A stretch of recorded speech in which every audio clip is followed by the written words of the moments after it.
بسم اللہ الرحمن الرحیم۔ غزوہ بدر کا مکمل احوال پارٹ 2۔ ناظرین کرام، غزوہ بدر تاریخ اسلام میں مینارہ نور کی حیثیت رکھتا ہے۔ بلا شبہ اس غزوے نے سرزمین عرب پر مسلمانوں کی ایک دھاک بٹھا دی اور ان کے لیے کامیابی کے راستے کھول دیے اور دین اسلام منزل بمنزل آگے بڑھنے لگا۔ ناظرین کرام، آئیے اس واقعے کو وہیں سے شروع کرتے ہیں جہاں سے پچھلی ویڈیو میں چھوڑا تھا۔ پچھلی ویڈیو کا لنک ڈسکرپشن میں موجود ہے۔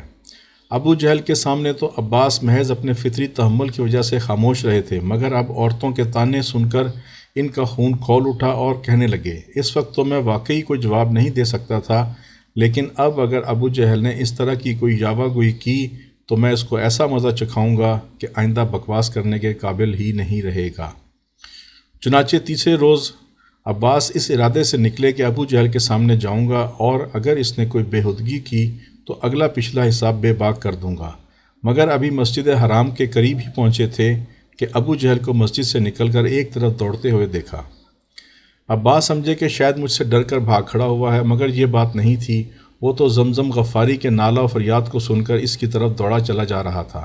عباس بھی ادھر متوجہ ہو گئے۔ کیا دیکھتے ہیں کہ زمزم کی حالت خستہ ہے اور وہ اپنے اونٹ پر بیٹھا گلا پھاڑ رہا ہے، قافلے کو پہنچو، قافلے کو پہنچو۔ گویا تیسرے دن ہی عاتکہ کے خواب کی صداقت ظاہر ہونا شروع ہو گئی تھی۔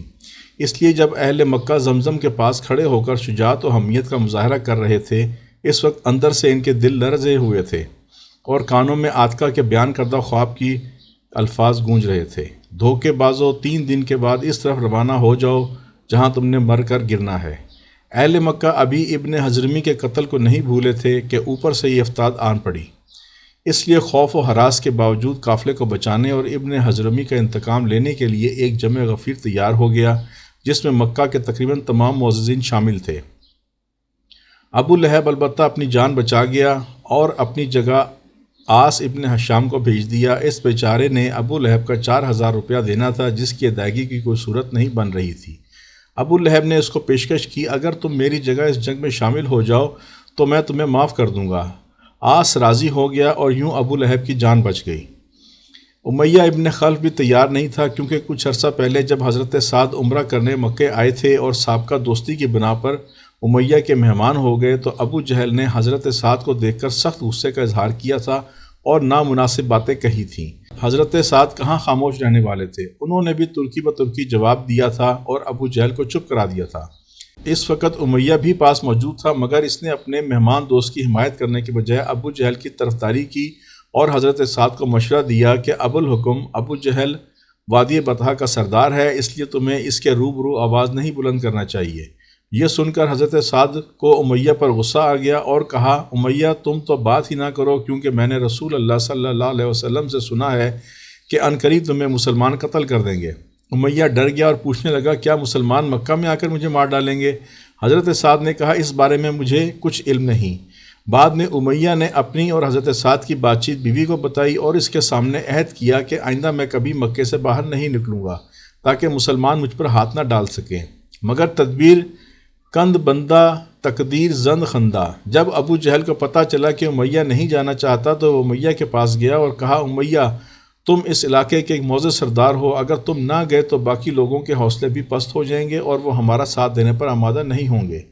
بہرحال ابو جہل نے اپنی چکنی چپڑی باتوں سے اس کو تیار کر ہی لیا، تاہم روانگی سے پہلے بیوی نے اس کو یاد دلایا، کیا تم یثرب سے آنے والے دوست حضرت سعد کی بات بھول گئے ہو؟ امیہ نے کہا، میں تھوڑی ہی دور تک جاؤں گا، پھر کسی نہ کسی طرح واپس آ جاؤں گا۔ مگر امیہ کو آخر تک واپسی کا موقع نہ مل سکا اور تقدیر اس کو کشاں کشاں میدان بدر تک لے گئی۔ مشرکین کی جنگ کے لیے روانگی۔ 2-3 دن تک مشرکین مکہ زور شور سے تیاریاں کرتے رہے۔ آخر 900 سے زائد افراد جو ہر طرح کے اسلحوں سے لیس تھے تیار ہو گئے۔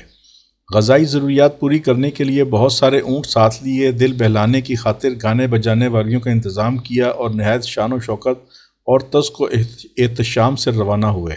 جہاں پڑاؤ ہوتا اونٹ ذبح کیے جاتے، گوشت بھونا اور پکایا جاتا، شراب کا دور چلتا، گانے والیاں آواز کا جادو جگاتی اور شجاعت و انتقام کے مضامین پر مشتمل نظمیں گا کر جذبات میں آگ لگا دیتی۔ مورخین کہتے ہیں کہ ہر روز 10 اونٹ ذبح کیے جاتے تھے اور یہ سارا خرچہ رؤسائے قریش باری باری برداشت کیا کرتے تھے۔ اہل ایمان کی حالت۔ ادھر مشرکین کا تو یہ دھوم دھڑکا اور شان و شوکت تھی اور ادھر تھوڑے سے بے سر و سامان مہاجرین و انصار تھے جن کے پاس نہ عمدہ اسلحہ تھا، نہ ضرورت کے مطابق سواریاں تھیں، نہ ہی وافر مقدار میں خورد و نوش کا انتظام تھا، کیونکہ وہ باقاعدہ جنگ کے ارادے سے نکلے ہی نہیں تھے۔ صرف ابو سفیان کے قافلے پر حملہ مقصود تھا اور اس مقصد کے لیے کسی خاص تیاری کی ضرورت نہ تھی، اس لیے جو کچھ میسر تھا اس پر اتفاق کرتے ہوئے چل پڑے۔ مدینہ سے 1 میل کے فاصلے پر پہنچ کر سرکار دو عالم صلی اللہ علیہ وسلم نے جانبازوں کی اس جماعت کا جائزہ لیا تو دیکھا کہ کئی نوعمر لڑکے بھی شوق جہاد میں ساتھ چلے آئے ہیں۔ آپ صلی اللہ علیہ وسلم نے ان کو ساتھ لے جانا مناسب نہ سمجھا اور واپس بھیج دیا۔ البتہ عمیر ابن ابی وقاص کو جب واپسی کا کہا گیا تو وہ شدت غم سے اشکبار ہو گئے۔ ان کا والہانہ اشتیاق دیکھ کر آپ صلی اللہ علیہ وسلم نے ان کو ساتھ جانے کی اجازت دے دی۔ ناظرین کرام، حضرت عمیر فاتح ایران سعد ابن ابی وقاص کے چھوٹے بھائی تھے۔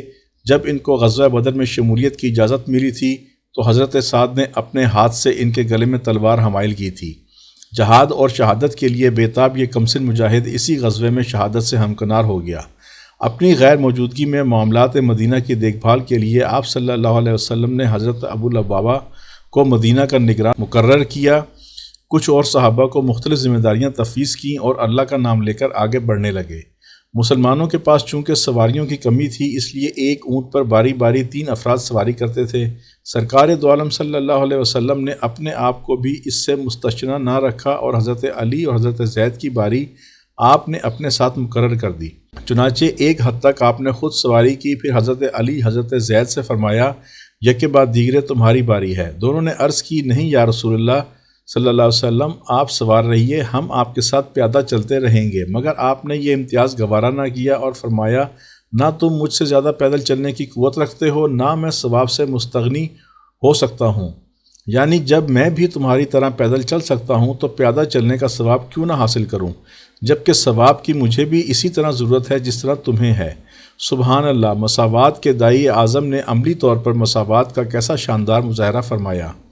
ایک معجزہ، راستے میں ایک اونٹ تھک کر بیٹھ گیا اور کسی طرح اٹھنے پر آمادہ نہ ہوا۔ اس اونٹ پر سواری کرنے والوں نے عرض کی یا رسول اللہ صلی اللہ علیہ وسلم، ہمارا اونٹ چلنے سے رہ گیا ہے۔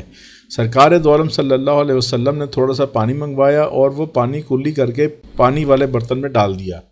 پھر فرمایا اونٹ کا منہ کھولو۔ منہ کھولا گیا تو آپ نے کچھ پانی اس کے منہ میں اور باقی اس کے بدن پر ڈال دیا۔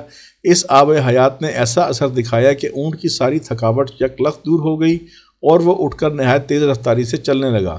کیونکہ صحابہ کرام باقاعدہ جنگ کے لیے تیار ہو کر نہیں آئے تھے، اس لیے بعض افراد نے رائے دی کہ جنگ کرنے کے بجائے قافلے کا تعاقب کیا جائے، مگر سرکار دو عالم صلی اللہ علیہ وسلم کو یہ کم ہمتی پسند نہ آئی اور رخ انور پر ناگواری کے آثار ظاہر ہونے لگے۔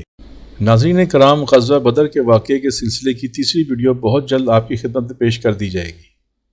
اللہم صلی علی سیدنا مولانا محمد۔ ناظرین کرام، اگر ویڈیو پسند آئی ہے تو لائک کریں، سبسکرائب کریں، بیل آئیکن پر کلک کریں تاکہ ہم سب سرکار دو عالم صلی اللہ علیہ وسلم کی ذات اقدس کے بارے میں زیادہ سے زیادہ جان سکیں اور نئی آنے والی ویڈیو کے بارے میں آپ کو مطلع کر سکیں۔ شکریہ، اللہ حافظ۔